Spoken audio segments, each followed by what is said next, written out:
Hello, this is me trying to do more shows than I used to by breaking up my larger review shows into much shorter shows with potentially 3 things at a time being reviewed. I've got a bit of a backlog, so I'm actually recording several episodes that I'll release over several days. For the first few, I'm going to do some book reviews. I've been reading a lot thanks to going back through my back catalogue, reading some of my Humble Bundle piles, which are all predominantly just PDFs. But also, I had a birthday in March during lockdown, and I used it as an opportunity to catch up on read book series that I had a bit of a backlog with collecting. So, here we go. The first thing I'm going to review is actually several books in the IDW Judge Dredd series. Now, as many of you know, if you're British, Judge Dredd is one of the beloved 2000 AD characters who came in pretty much issue 2.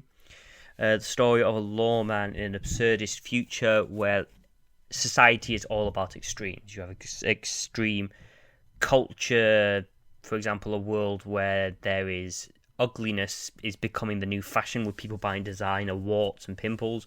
You have extreme sports such as surfboarding for the skies where you can fall to your death. And the main focus is the judges who represent extreme law. They have the ability to not simply arrest you, but to pass judgment on you in that moment. It can sometimes be life sentences, it can be death sentences. It can be also extreme sentences such as 2 years for littering. Of the IDW, I have read several chunks. There is Judge Dredd's IDW series, which went for 6 or 7 volumes, but there's also an ongoing, I want to call it an Elseworld story, which is a what if, which is done along the side, which starts with Mega City Zero, then moves on to the Blessed Earth. Right, the first thing I want to point out, the Judge Dredd series, I've read volumes 1, 2, and 3. I have to say, I really enjoyed these. They do not add to the Judge Dredd universe per se.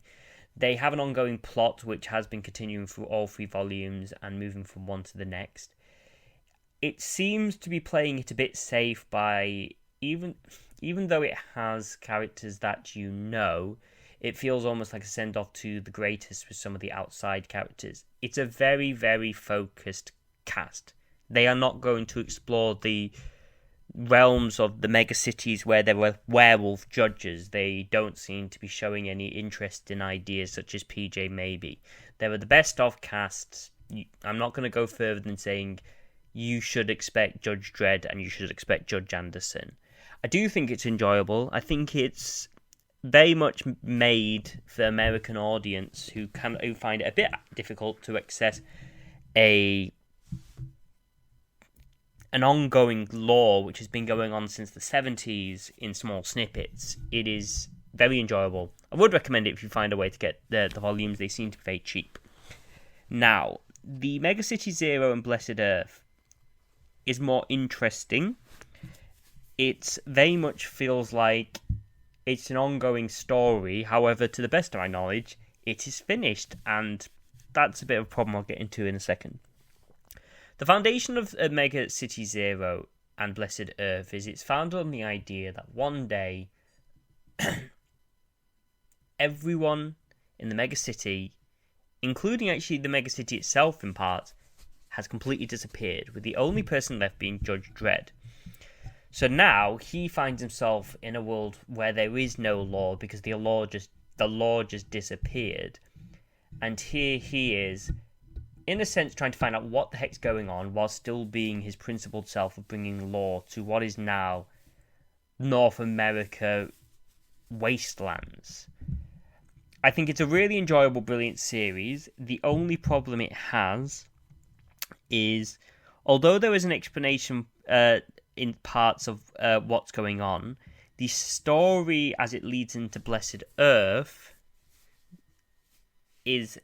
it ends suddenly, and any research I've done into it shows that the series has ended. The best I can understand of what IDW is up to is they are continuing to make comics, but they seem to suddenly stop about 2 years ago, and they're making the first Judge Dredd comic this year, although with COVID, who's to say that will be happening?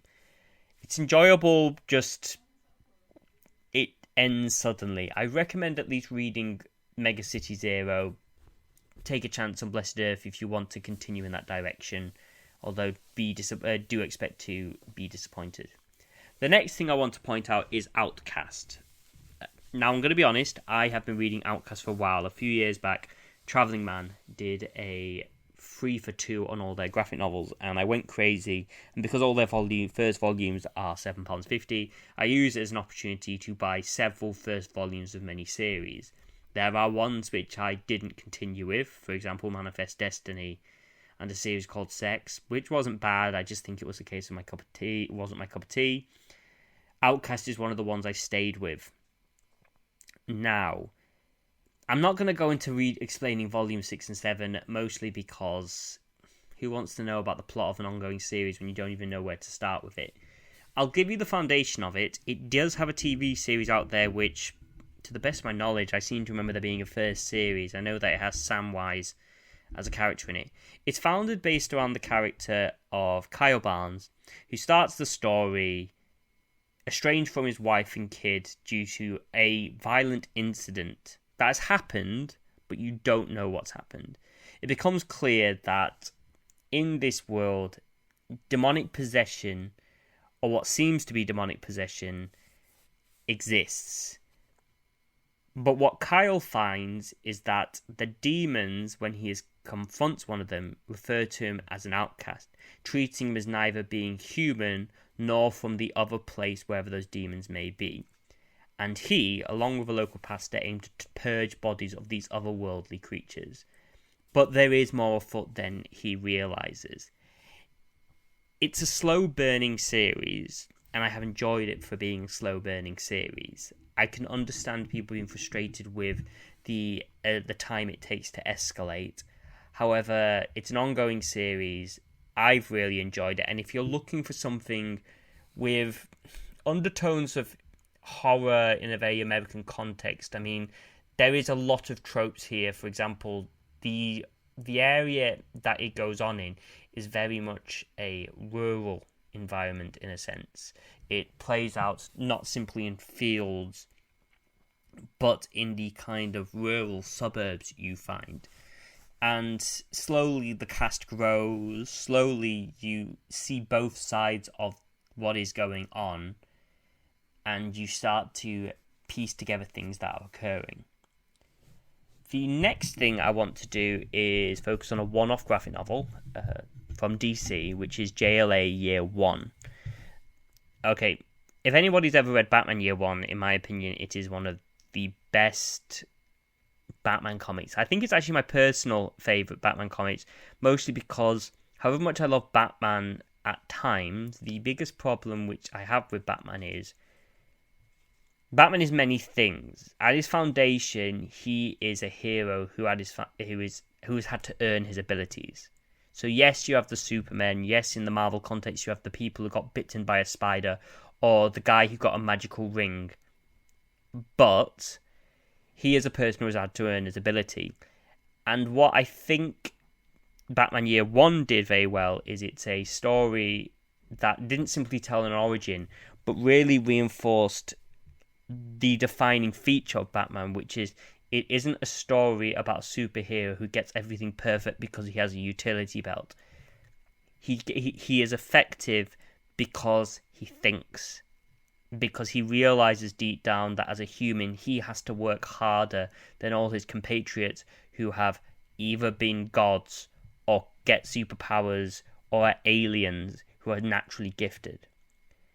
JLA Year One was always the other Year One series which I knew about for years, but I found it cheap on eBay. And it very much says what it does on the tin. It is an origin story of the JLA. It's an interesting retelling in the sense that it's founded in DC Comics storytelling of what actually happened. But what I like about it is it isn't really the story of how their first battle, if anyone knows, against the creatures, I think Starro. It's the months that follow the first encounter as they become this organization, the JLA. What it does very well is it gives a lot of breathing space through each issue, because for American comics sometimes have a problem where nothing can happen in an issue, but a lot happens issue to issue within the trade as you watch each of their own threads as they deal with their personal issues but also deal with this team. And I have to say, it builds up to a conclusion which I think is done very well. I actually did not ever expect myself to recommend, of all things, this, but it is a very good series. And that's my episode for now. Join me soon for more episodes in which I will talk more about what I've been reading and gaming.